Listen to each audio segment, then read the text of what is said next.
नमस्कार दोस्तों, आप तक न्यूज़ 80 लाइव में आपका स्वागत है। मैं इंद्रजीत शर्मा।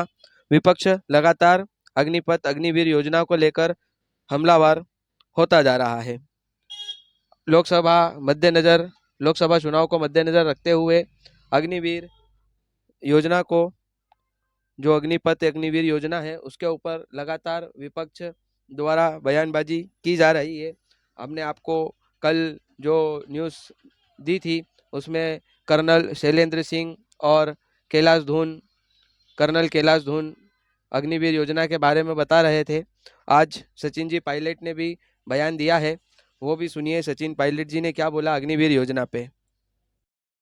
14 जून 2022 को ये अग्निपथ योजना की घोषणा करी गई और जैसा कि 10 साल के सरकार के कार्यकाल में बिल्कुल स्पष्ट हो चुका है कि कोई संवाद, कोई चर्चा, कोई डिस्कशंस इसको लेकर किए नहीं गए और एक तरफा निर्णय लिया गया कि संपूर्ण जो भर्ती फौज की होगी, डिफेंस फोर्सेस की होगी, उसको अग्निपथ के माध्यम से किया जाएगा। कहा यह गया कि सेना की जो औसत आयु है वो ज़्यादा हो रही है, उसको कम करना है।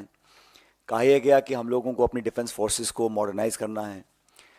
लेकिन मोटे तौर पर देखने में आया है कि ये जो योजना का क्रियान्वयन किया गया, ये मूलतः पैसा बचाने के लिए किया गया। डिफेंस एक्सपेंडिचर हमारा बढ़ रहा है और कहा जाता है कि अब कल ये परसों कहा गया कि हम डिफेंस एक्सपोर्ट से बहुत पैसा कमा रहे हैं।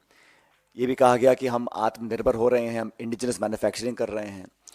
अगर हमारे डिफेंस डिपार्टमेंट को इतनी आमदनी हो रही है और हम लोग इतने सक्षम हो रहे हैं, तो सबसे ज़्यादा महत्वपूर्ण ये होगा कि हमारे जो शौर्यवीर सैनिक हैं उनके जीवन के लिए, उनकी भर्ती के लिए, उनकी नौकरी, पेंशन, परिवार की सुख सुविधाओं के लिए हम लोग संसाधन को जाहिर करें।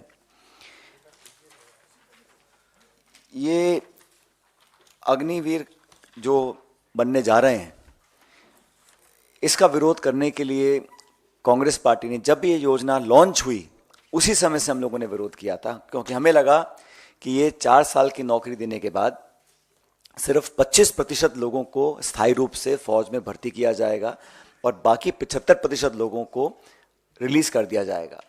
अभी कहा जा रहा था कि 10% की पैरामिलिट्री जो है, आर्म्ड फोर्सेस सीएपीएफ हैं, उसमें उनके लिए आरक्षण दिया गया है। लेकिन जो एक्स सर्विसेजमैन के लिए जो ऑलरेडी रिजर्वेशन है, उसमें सिर्फ 2.49% सरकारी पद भरे गए हैं। जो पूर्व सैनिकों के लिए पद आरक्षित हैं अब तक, उसमें सिर्फ 2.49% पद भरे गए हैं। फिर कहा गया कि अलग अलग स्टेट गवर्नमेंट्स अनाउंस करेंगी कि जो 75% अग्निवीरों को हम छोड़ देंगे वो कहाँ अब्जॉर्ब होंगे। एक आध राज्य ने किया है, बाकी राज्यों ने किया नहीं। बेसिकली जो लोग 4 साल की नौकरी के बाद एक कम उम्र में रिटायर हो जाएंगे, उनके भविष्य का कुछ पता नहीं, उनको पेंशन भी नहीं मिलेगी, उनको ग्रेच्युटी जो 11 लाख रुपए की दी जा रही है उसका भी जो आधा पैसा है उनकी तनख्वाह से कट रहा है। तो कहीं ना कहीं ये कॉस्ट कटिंग के चक्कर में हम लोग अपनी सेना की भर्ती की जो प्रक्रिया है उससे खिलवाड़ कर रहे हैं। सबसे महत्वपूर्ण बात यह है, जिसके बारे में आपको दीपेंद्र जी बताएंगे, जो राज्य ऐसे हैं जहां सबसे ज़्यादा भर्तियां होती हैं, जहां लोग बहुत चाव से, शौक से और एक मातृभूमि की रक्षा करने की भावना से सालों तक प्रशिक्षण करते हैं, तैयारियां करते हैं और एक गांव में माहौल होता है कि हम फौज की भर्ती की तैयारी कर रहे हैं। ऐसे लगभग 2.25 लाख लोग हैं जिनको आपने भर्ती दी लेकिन ज्वाइन नहीं कराया। उन्होंने बहुत लंबे समय से वो धरना देने अपनी मांग को रख रहे हैं। हम लोग कहना चाहते हैं कि अगर ये भारत सरकार G20 पे 4,100 करोड़ रुपए खर्च कर सकती है, प्रधानमंत्री के हवाई जहाज के लिए 8,400 करोड़ खर्च कर सकती है, सेंट्रल विस्तार प्रोजेक्ट के लिए 20,000 करोड़ खर्च कर सकती है, और इस वर्ष सरकारी इश्तिहारों के लिए 6,500 करोड़ खर्च कर सकते हैं, तो मैं मानता हूं कि हम लोग सिर्फ पैसा बचाने के लिए अपनी भर्ती की पूरी प्रक्रिया से खिलवाड़ करें। ये भविष्य के लिए, हमारी आंतरिक सुरक्षा के लिए, हमारे भारत की इंटेग्रिटी सिक्योरिटी के लिए कहीं ना कहीं चैलेंज बन सकता है। तो हम तो आग्रह करेंगे कि उन लोगों को नौकरी दी जाए जिन्होंने सारी परीक्षाएं पास करी थी।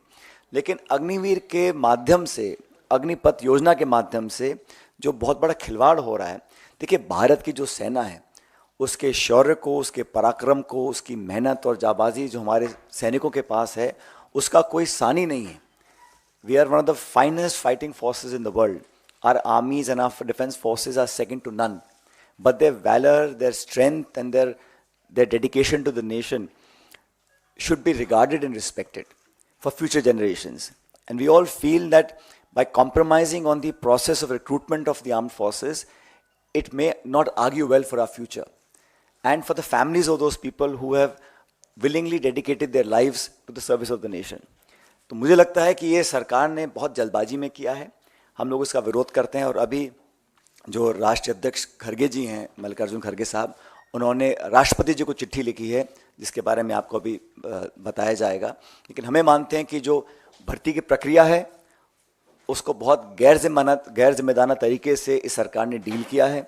और खुद जो सेना के अध्यक्ष रह चुके हैं, बड़े बड़े पदों पर रह चुके हैं, उन कई लोगों ने इस पर अपनी आपत्ति जाहिर करी है. तो कांग्रेस पार्टी उन नौजवानों के साथ है जो भविष्य में सेना के अंदर अपना भविष्य देखते हैं. उन सब लोगों के साथ हैं जो हमारी वर्दी पहनकर सरहदों पर खड़े होकर देश की रक्षा करते हैं. लेकिन भारत सरकार को इस प्रकार की स्कीम नहीं लानी चाहिए थी. हम इसके विरोध में हैं.